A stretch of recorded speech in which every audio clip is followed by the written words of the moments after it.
You can grow up in the same house, have the same parents, sleep down the hall from each other, and still walk away with a completely different story. My sister and I were proof of that. Same home, same chaos, but the weight landed differently on both of us. So today we have our very first guest of the podcast, and it so happens to be my little sister, Kylan. Hello. Thank you for having me. Of course, I'm really glad that you came on, and we're gonna, share some of your story. Growing up, Kylan and I had like completely different roles. I talk about it a little bit in episode 3, just how I felt like I had to protect everybody and just kind of be everyone's rock. Your role was a bit different. Yeah, I feel like I was more of like a caretaker. Just seeing the way my mom took care of my siblings, I feel like I took on that role too, and I just always was helping around the house, changing diapers, getting boys ready for school, just small things like that that I feel like says a lot about my character now and how I perform that into other people's lives. Yeah, I'd say I was definitely like a second mom in that house. Oh, 100%. Like, my mom would leave us at the house, with our brothers, and I was just the fun sister. I didn't take care of them. If I got bored of them, I left them with Kylan. That just was not my role. You definitely have that mother instinct installed in you. So with us having like completely different roles, like, what did I mean to you? Yeah, I'd say you played a really huge role in my life. Seeing the way you carried yourself through, things that you were going through, especially just bad times that you were in that I even realized were bad times for you because you held such a strong face through those times. And so me seeing that, I did look up to you in so many ways and how you held on to that, and we're still strong through it. And just the way you always took care of people, especially us. You always were there whenever we needed you, and always there for whenever there was a conflict. And you just showed me a lot of ways on how to hold myself and how to stay strong in bad times. I appreciate all of your, willingness to fight for us, and that's also like a huge thing that I have looked up to for. I looked up to you in ways like that too. No, yeah, I would always do that. You're my little sister, and I'm always gonna be here, whatever you need. And for me, growing up, it was always nice having you too, even though we would fight all the time and bicker. I mean, we are 3 years apart, but you're also my best friend too, and too. It always made me laugh and just made me feel better about just being there. I'd say you give me that same comfort too, like through all the bad times that we were having. Like I just knew you were an outlet that I could go to make me feel better. Yeah. Because you're also my best friend. And you and I had like completely different high school careers. I mean, I literally started in our hometown, kindergarten all the way through senior year, and graduated there. We're both athletes, that's about the same. But for me, I did grow up with mom being married and all of us living together. Yeah. And for you, like, I kind of want to jump into your junior year because it was a lot different than mine. I mean, I literally didn't have to worry about the things you did. I got to play my sports. And I'm not saying mine was perfect either, but it definitely wasn't what we're about to get into for you. Yeah. Take us back to your junior year of high school. Junior year is like towards like the middle of my junior year because we had moved that December and we moved to a smaller city. My mom still seemed like fine, like nothing seemed. We were still all fine until she started just drinking a lot. I'm sure a lot of y'all can relate to that. So she just became someone that I didn't recognize at all, and she just didn't show up for things.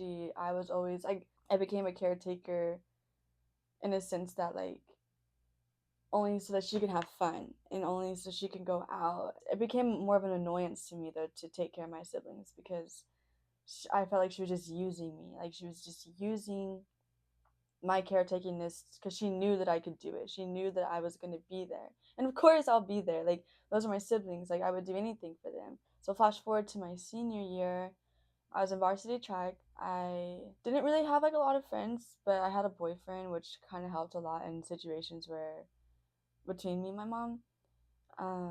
She wasn't there for any of my track meets except for maybe 2, and then she would leave like mid track meet just to go to a bar. She didn't help me pick out my prom dress, but she did help me get ready, which was nice, and I really did appreciate that. And my mom's a great person, like she really is. She just went through like a midlife crisis, and She just felt like she didn't get to have that time to have fun and all of those things because of us, and which is true. I mean, she didn't get to do those things because she had kids, and but I feel like that only goes so far, in my opinion. I know I did things that didn't make it easier for her. I know that I wasn't the easiest to deal with at times. I just feel like she didn't really care to see like us. She didn't really care Yeah. to see us and what she was doing and like her actions and how they were affecting us, because she was only thinking about herself. Because I mean, that's what drinking does to you. I mean, especially if you abuse it. So, into my senior year, I she had found a dispo on the staircase, or my little brother did. My little brother found it, and she was very upset with me, and rightfully so too. Like, I mean, I felt so bad that my brother found it because he could have hid it, whatever. But we got into a big argument about it. Yeah, because back then, you and mom, even growing up, y'all weren't very not that y'all weren't Yeah. close, but y'all are so similar that y'all would fight. Y'all Yes, would bump that. heads. That's the thing. Yeah, me and my mom, we are so similar. We would constantly just bicker, and anytime there was an argument, because we're so much alike, that's all that it was. It was an argument, and it Yeah. just became so much. And there's so many things I don't even remember happen. Like, we were having conversations last night about events, and I was just like kind of mind blown again because I didn't remember it. And but she kicked me out. She kicked me out maybe 5 times, 4 or 5 times, maybe less. I don't know. We got into altercations and um, a bunch of just traumatic stuff. I had to move in with my father, who we at one point didn't speak to for a very long time because of some major thing that happened with him. And so now I'm living with someone that I don't even know him, and he doesn't really know me.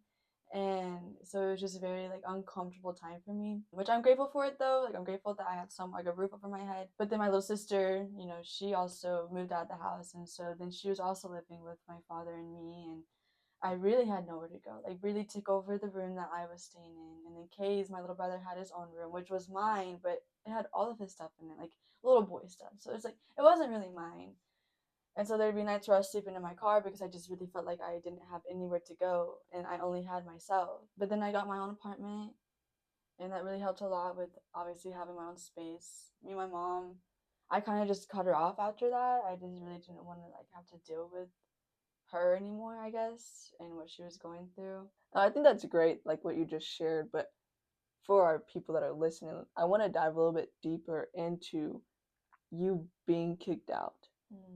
I will say this, our mom was in a very dark place, and she was doing everything she could to help provide, but also just struggling deeply. Like, my mom, she sent her first baby to college. Then she took on 4 kids by herself in a new town. And I just want to give my mom credit for doing that, for stepping away from a relationship that was not healthy for the family, being brave enough to go out on her own. It just was a lot for her. And I'm not excusing the behavior and just painting the picture of like she did. She fell, and you had to take on certain situations that you normally didn't have to because I was there to help. So one of the times that you were kicked out, Breely was there, and Alex, my girlfriend, and I were there because I got a phone call from them that things were just happening that weren't okay. And so we drive literally 3 hours to get there. Alex gets us there in 2 hours. And we're sitting there in the morning, and my mom comes in from wherever she was, and she tells us we need to get out. And it was really strange for me because they had been dealing with this, and I haven't. I didn't really get to see all that. I mean, I wasn't there, And so she was like, they need to leave. She was talking to my sisters, and I was like, no, this is their home. And I was trying to be the protector again, but I hadn't been in that role for almost a year. And I was like, this is their home. They don't need to leave. And then she's like, no, they need to go because whatever, like they got into a fight and she just didn't want them there. And so I was like, okay. So they left. Kylan literally had packed up her car full of their clothes in the back of her trunk, and my little sister's with her. And I just remember feeling so helpless. Like, how did you feel? Well, that was definitely one of the times where I kind of like blocked it out, because the only thing I really remember from that night was whenever she was telling us like she doesn't want kids and that she doesn't have us, like we're not hers, pretty much stuff like that. She was just completely disowning us. Like that's one thing that I do remember. I remember at that point I was just kind of like numb to it, and I just didn't want to argue with her anymore, and so I had already had my clothes packed for like a while because she had been kicking me out, and I just felt very like okay, whatever. Like genuinely just like whatever. Like I don't want to be around this woman. Like I'm gonna figure it out. I'm gonna help my sister figure it out.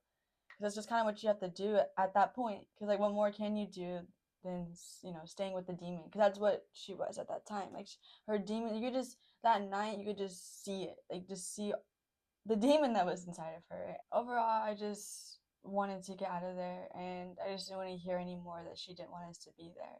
You've been through a lot, and we didn't even share majority of what you've been through. I mean, there would be nights you were sleeping in your car, like you said, and there was days where you just didn't feel like being here, and that's scary, especially from like me being a big sister, knowing these things, and I'm not there to help you and physically be there. I mean, I know I got a bunch of phone calls and I was always there, but I feel like you have grown from it, you've learned from it, and there's somebody listening to this right now, and they relate to you. Mm-hmm. What would be your advice to them? My advice would be blood's not always thicker than water. It being my mom who did that to me, but like just the relationship that I had with her already kind of just made it a little easier to not let her go, but just like accept it. And I think that's one thing that a lot of people might struggle with is accepting it. I'm still like searching how to fully accept what happened to me, but I think my advice would be is just to know when to cut people off and know when to accept things for how they are. And even if it's your blood, like there's just certain times where it's only ruining you and only causing you more pain.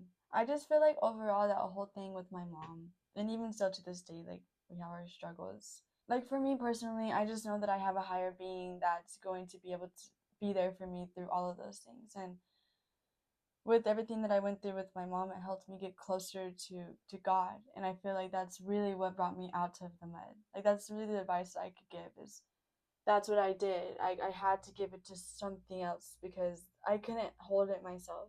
I just knew there was one being that was going to be able to hold me through all of that. If I could say anything, it would be your struggles are seen, if not by somebody else, by God. He's going to be your structure through all of it. And if you feel like he hasn't been there, he's been there this whole time and he loves you. And I had to keep telling myself that over and over again, even if I didn't believe it. Like there's still to this day, like I somewhat, struggle with that. But with my mom, I knew that she was dealing with a bunch of demons, and I just knew that there had to be a light through that because there has to be. Like with darkness, there's light. That was my way of getting out of it, or still trying to get out of it. It's just through by the grace of God. Yeah. No, yeah, I think that's really good advice. Just, like you said, go to God and also just know, like, even though they are your family, your mom, sister, brother, whatever, if they're causing you to not have peace, it is okay to step away. Mm-hmm. Now, if you want to fix the relationship and work on it, that's also okay. But sometimes taking a step back and healing from what's going on and what's happened to you, you've got to do it for you. Because if you bring that into the relationship trying to fix it, you're never going to. One thing, like, I don't know if someone else can relate to this, but like with my mom, there would just be times where she would make me feel like she wanted to be better and like she wanted us to heal and grow. But it was like also in a sense of she wanted to completely desensitize what she did. But she's aware of what she did, she knows the hurt that she put us through, but she doesn't want to hear about the hurt that she put us through. And I think that can, for me, that's like what I struggle with a lot because like I know she could say sorry to me, but I was talking to Ken about this. I was like, what are you saying sorry for? Like I want like so I can also apologize because I know that I wasn't the easiest again. Like I know that I didn't, bring a bunch of peace into her life. I just wish that she would actually sit down with me, have a full blown adult conversation with me to fully, extinguish everything that we've gone through. And because it's not even like I'm mad about it anymore, I'm just hurt by it. And I just want her to understand where I'm coming from so that I can understand where she's coming from. And I know, I understand a lot of why she did what she did, but at the same time, it's still like hard to accept without.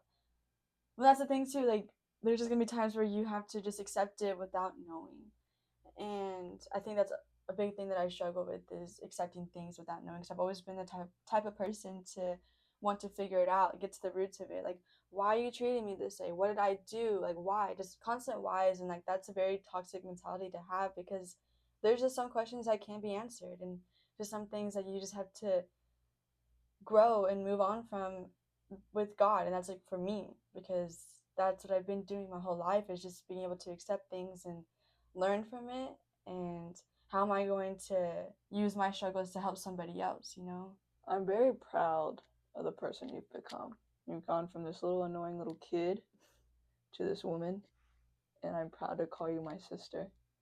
And just seeing you go through the things you went through without me and coming out stronger and better, it's very commendable. And I'm really proud of you, and I'm just very thankful that you're my sister. That's my sister's story. Raw, complicated, and real. Same parents, same house, but two totally different stories.